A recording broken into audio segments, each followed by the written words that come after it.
This sister is mad. She works in marketing as an influencer.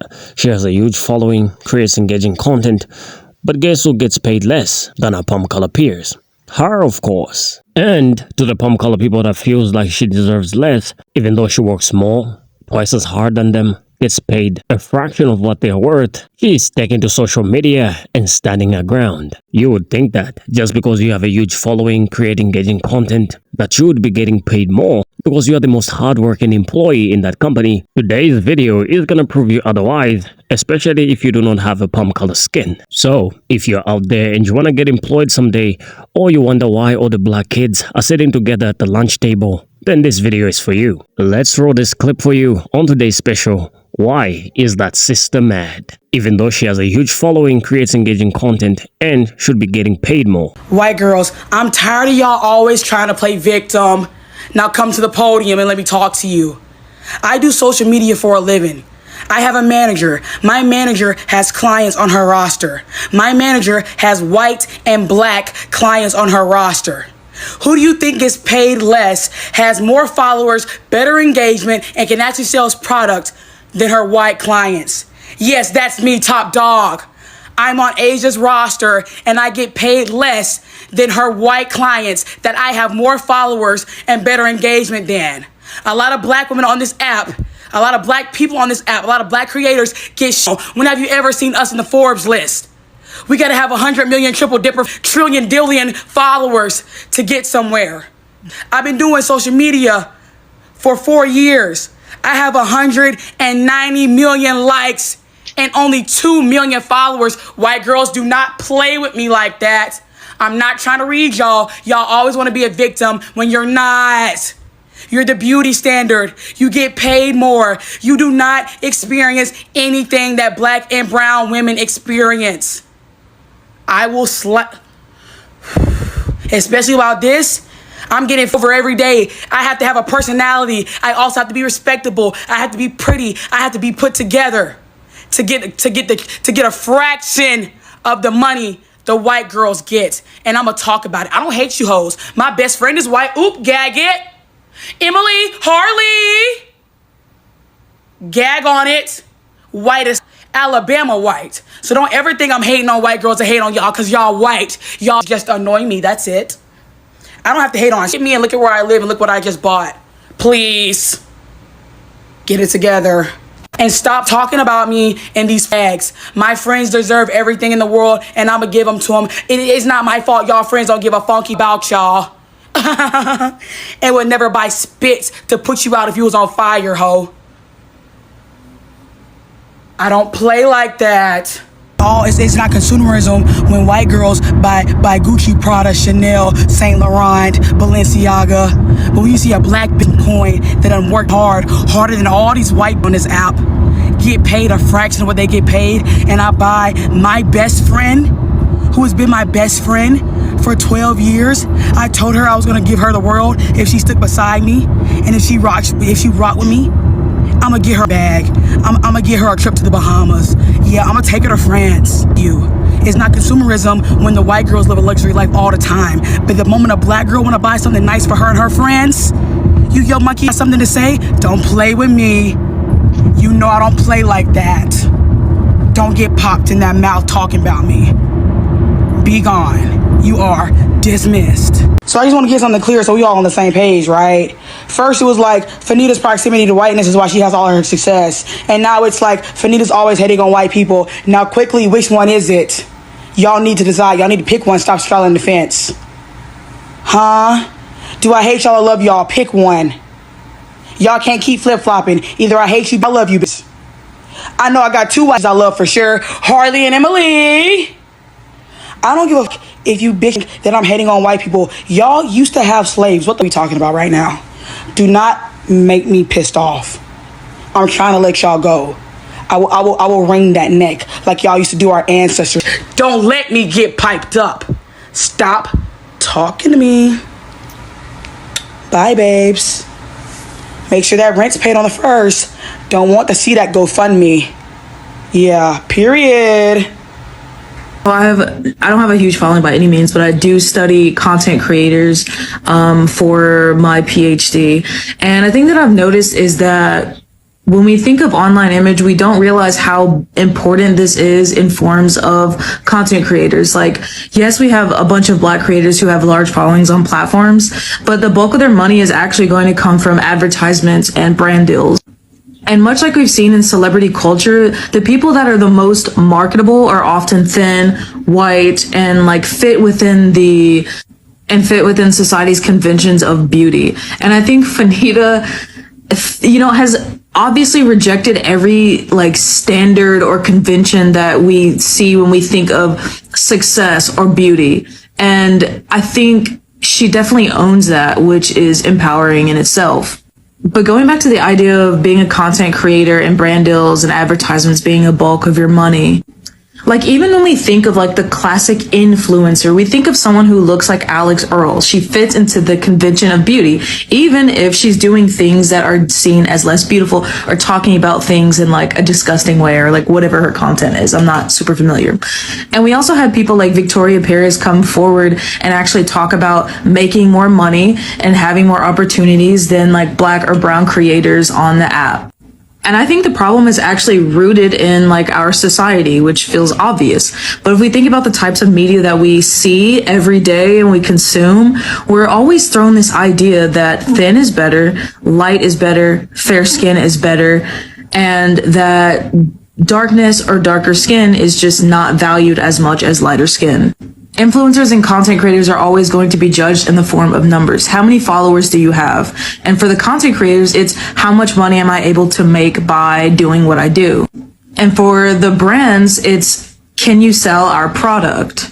Like, and in order to sell clothing or makeup, they're going to obviously put higher than Black and brown creators, white and thin content creators. So I think it's basically not possible to deny this experience that Black creators have on platforms. In order to make a career from content creation, there are certain things that I feel like content creators have to do and certain boxes that they have to check and fill. And so, yeah, I feel like what Fanita is saying is completely true, just from what I've observed. Back in 2022, I was reached out to by Biz Media after posting a video about Inuyasha. They say they loved the video and asked if I was willing, if they could send me something in exchange for like doing the video. I'm like, okay, fine. So it was basically going to be like a little package with a bunch of like anime themed stuff in it, manga books, DVDs, things like that. And so I agreed to do it. When I received the package, there was a list inside of a bunch of things on the checklist that I had to do, like literally deadlines and things like that, and certain ways that I had to record the video, certain things that I had to say, basically a script and everything. And I was about to do the video, and then I looked it up to see if anybody else was doing the same thing as me, and because I was not getting paid, I looked it up, and there was a white content creator who had significantly less followers than me. He had 30,000 followers around the time. I remember that. He had 30,000 followers, and I had well over 100,000 followers. I had closer to 150,000. He ended up, in his video, he said, this is a paid advertisement from Viz Media. And I was like, why would they pay him when he has way less engagement, way less followers, but they want me to do it for free? And I have way more than him. I didn't know that at the time this is common practice. And it didn't make sense to me because Viz Media literally is a production company for most animes that we can think of. And they are owned by another company. There's a multi-billion-dollar company. So why would they ask me to do that for free? I didn't realize that this was common practice. Ask the Black content creators to do it for free. Pay them an exposure and get them to work for free. This is common practice. And so now it's just, it is what it is. Like, I don't know. I'm not with an agency. I don't have a manager. I'm not with any of these things. And if I don't know it, then I just don't know it. Creators of color definitely have to work harder on this app. I've mentioned this story before. Let's run it back though, because the minimum requirement to promote on TikTok Shop is now 1,000 followers. Now, I say all this to say, even though you only have 1,000 followers, you know your worth, you know your creativity, you know what you can do. Do not let these companies lowball you. They will make you work harder because of what you look like and your following. For example, a lot of these people are lazy, so they like to put you in group chats or group emails. I had previously been messaging one company one-on-one, but then they put us all in a group email.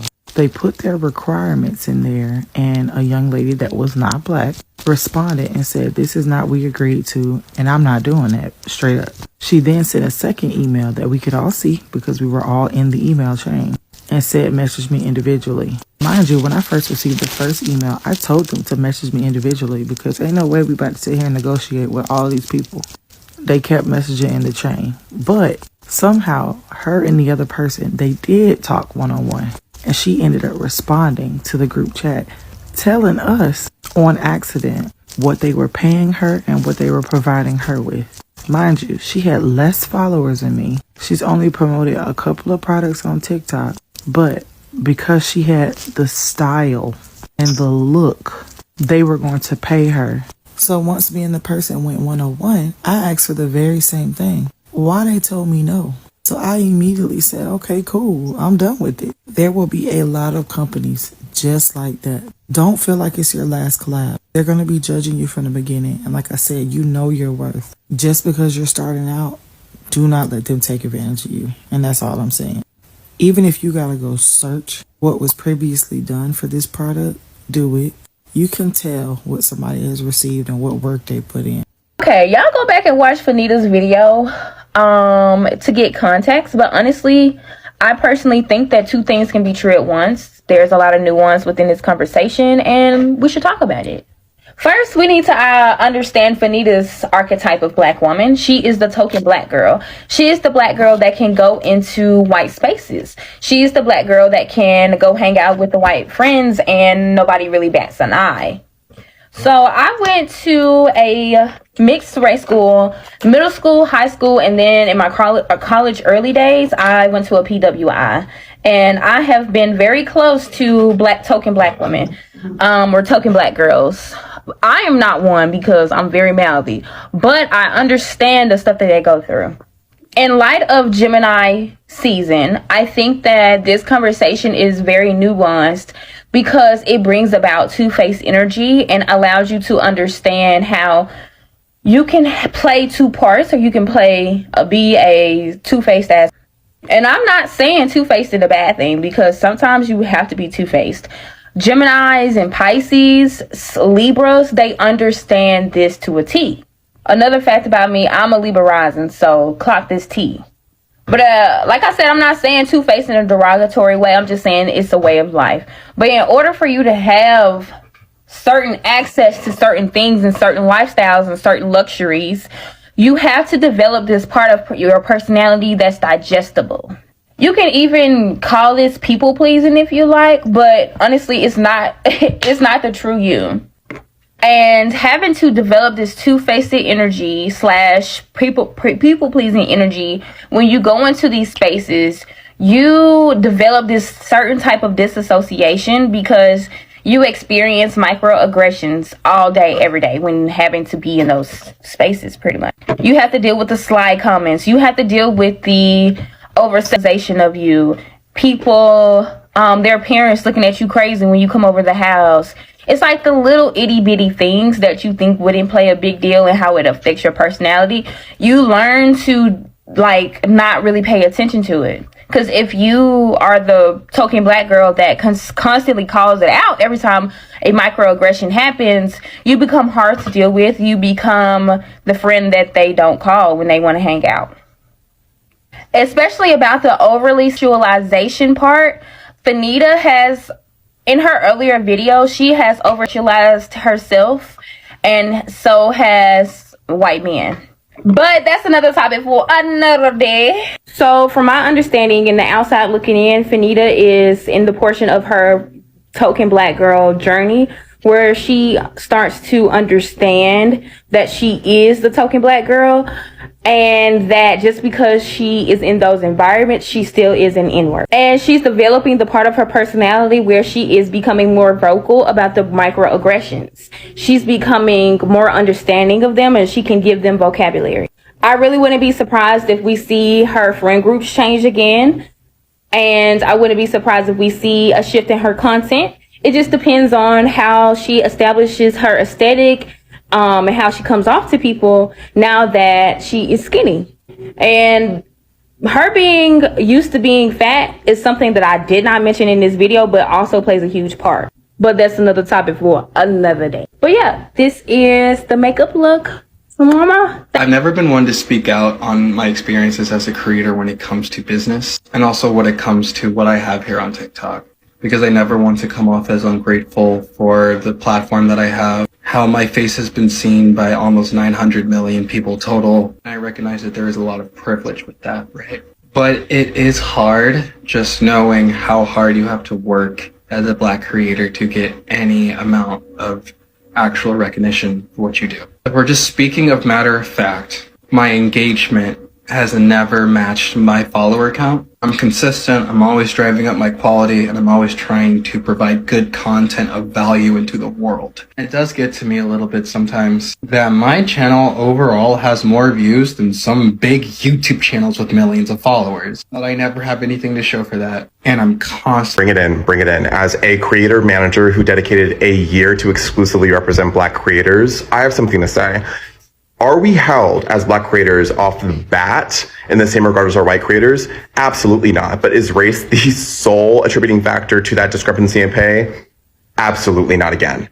As someone who's built a multiple six-figure business advocating for and securing high-ticket brand deals for said minority talent, in which they're generally, like more often than not, the highest paid in the entire campaign by a multiple, the audits I performed and the conversations that I engage with show me that 9 times out of 10, the problem is also how either the creator and or their management is handling and navigating these conversations when the opportunities to collaborate with the brand arise, and how they're proceeding throughout the entire negotiation. Sometimes you cannot bring water out of a rock, but in the instances when you can, my skill sets and experiences have shown me that we can open the floodgates, and I'd like to show you how to do the same. This video is attached to a playlist of creator advice that I've given in the past, but due to the nuanced approach you ought to be utilizing deal to deal, because no two deals are the same, the bulk of my strategy will not be found online. So if you're a creator who regularly engages in brand deals, whether as UGC or as a creator with more than 50,000 followers, I'll be offering one-on-one coaching in addition to creator management for those of you who'd like to take your business into your own hands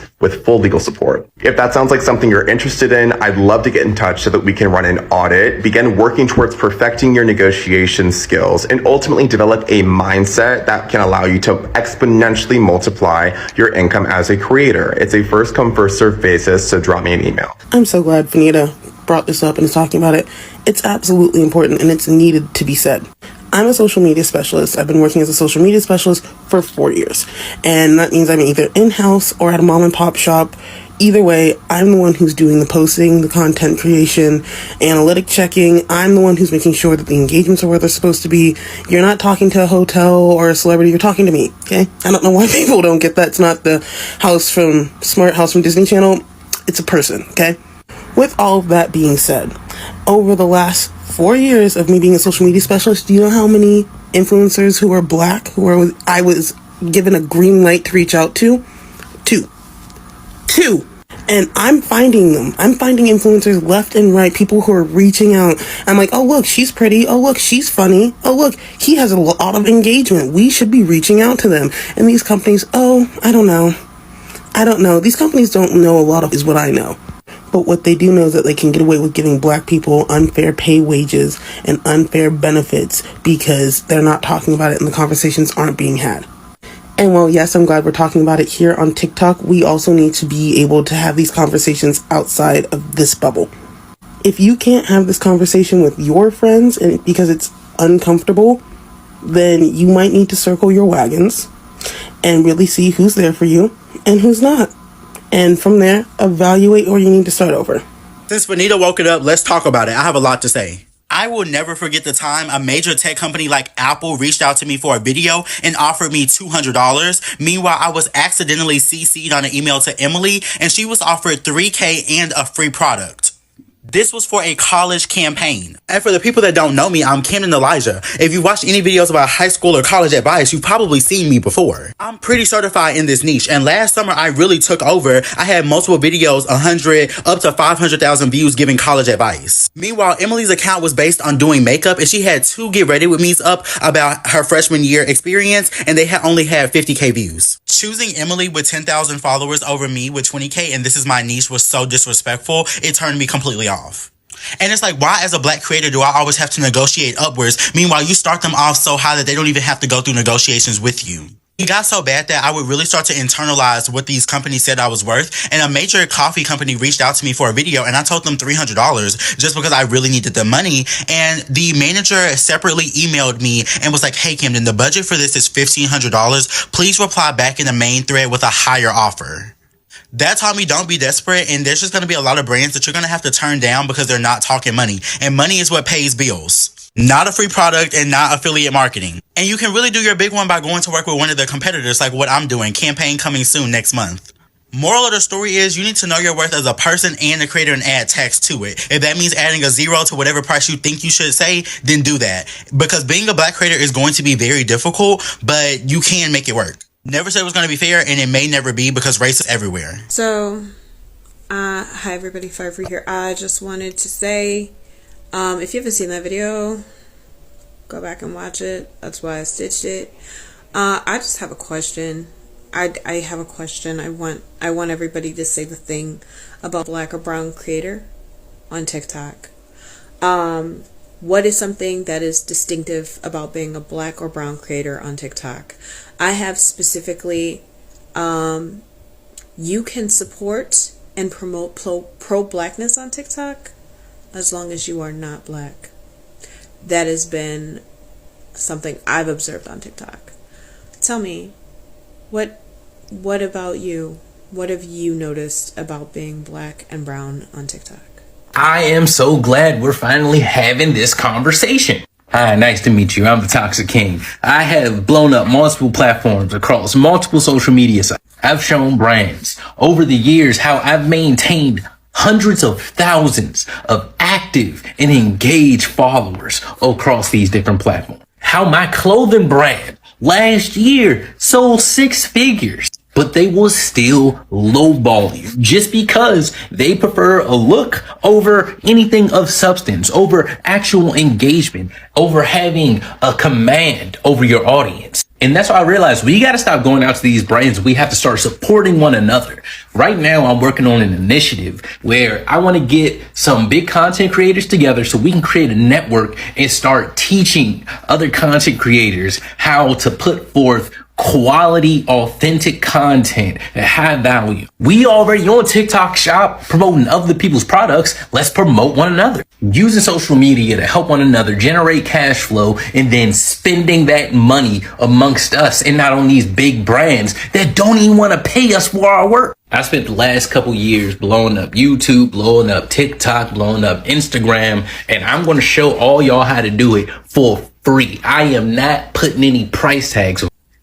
But we need to come together as a community and make these brands irrelevant. And this doesn't just stop at our social media brands, clothing brands. I'm talking all types of entertainment. It's time for us to start networking and make these people who want to come in and pay pennies to reap hundreds of thousands, millions of dollars off of our labor. It's about making them completely irrelevant. Getting these weirdos that like to take advantage of different creators wanting to thrive or make it in their industry. We can focus up, use our own attention to support one another. Get these weirdos out of here and start something by the people for ourselves. Because we already see how they're willing to lowball us. But doing it for one another, we're not going to lowball ourselves. So, where did the idea of hating the black skin come from? Let's look at the historical roots of colorism. So the roots of colorism can be traced back to colonialism, slavery, and imperialism, where European powers imposed hierarchical structures based on race and skin color to justify exploitation and domination. And perhaps this is what we see happening in the workplace today. It is something that is just recircling. The dehumanization of Africans and other indigenous peoples was perpetuated through the association of darkness with inferiority and barbarism, while palm colorness or whiteness was idealized as a symbol of purity and superiority. So I think it's the purification or this subjecting whiteness with purity that really makes palm colors feel like they own us or they deserve more than us, right? And here is where the problem really lies. Because of this purity or this association with whiteness, they feel more privileged, they feel more entitled, and they feel more deserving of higher salaries than us. So they might resort to negotiating better deals than us. And we've seen in one example of the videos that we've laid down for you, the sister was explaining how this palm color woman was negotiating a deal while most of the people in the circle were not. So that is to show you that palm colors feel more privileged. They feel more worthy, for the work or the job that they do. They want to be rewarded. So it's all about feeling a self-worth. When you are self-doubting or imposing infliction on yourself, you might not negotiate a better deal in a work. During the transatlantic slave trade, lighter-skinned slaves were often favored over their darker-skinned counterparts and granted privileges such as working in the house rather than in the fields. This preference for lighter skin extended beyond the confines of slavery, permitting societal norms and cultural attitudes towards beauty and status. And this is one phenomenon also that even repeats itself in our own communities. We tend to favor those that have lighter skin more, and we tend to judge them in a better way. When you see somebody with a fair skin from the black community, you might likely associate them with purity more than somebody with a darker skin, right? So colorism exists even amongst ourselves. Now, what about cultural influences and media representation? So in many societies, the perpetuation of colorism is reinforced through cultural norms and media representation. Eurocentric beauty standards, often perpetuated through advertising, film, television, and fashion industries. These prioritize lighter skin tones and Eurocentric features as the epitome of beauty and desirability. Perhaps this is what is happening even in the trending market or the fashion market. So if you are an influencer, this phenomenon is going to apply to you. And this is what we're seeing in this video. So this perpetuates the notion that lighter skin is inherently superior and more attractive, while darker skin is stigmatized and marginalized. How about internalization and self-hatred? Okay, so tragically, the effects of colorism are not confined to external discrimination, but are also internalized by individuals within communities of color. Right? Like we've talked about it, when you see lighter skinned people being favored more than you because of your darker skin, this can happen. This internalized artodicist. So this is an artodicist towards yourself. It manifests as self-hatred and low self-esteem among black individuals with darker skin tones. And this is also a phenomenon that takes place in the book, Why Are All the Black Kids Sitting Together at the Lunch Table? We talked about self-segregation, a phenomenon similar to this. It's a self-marginalization where somebody finds themselves marginalized because they feel inferior. They are in a place where others are being considered more than them. It doesn't just happen between black and white. It can even happen in a classroom full of black people, right? If you see other people answering more questions or giving out answers or positive feedback to the teacher or to the lecturer, you might feel self-doubt or low self-esteem, feeling like you're not worthy. Or sometimes when you give it a try, you might not give the exact or the correct answer. So there's that self-segregation that somebody develops. As a result, some individuals resort to harmful practices such as skin bleaching or lightening to conform these standards and improve their social and economic prospects. Skin bleaching products, often marketed aggressively in many parts of the world, perpetuate the narrative that lighter skin equates to success, happiness, and acceptance. I think most of us have embarked on this road, especially when we were young, with our darker skins. There's always this notion coming to your mind. How would people have perceived me if I had a lighter skin?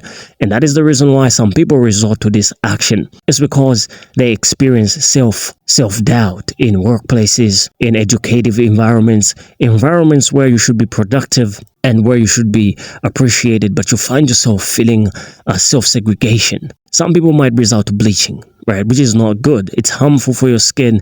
It can even cause skin cancer. And that's the reason why it's very important for us to be educating ourselves on the phenomena that take place in the Black community and among people of African descent. And I leave you with that. Leave me your thoughts in the comment section regarding today's discussion and what you think about our sister's video.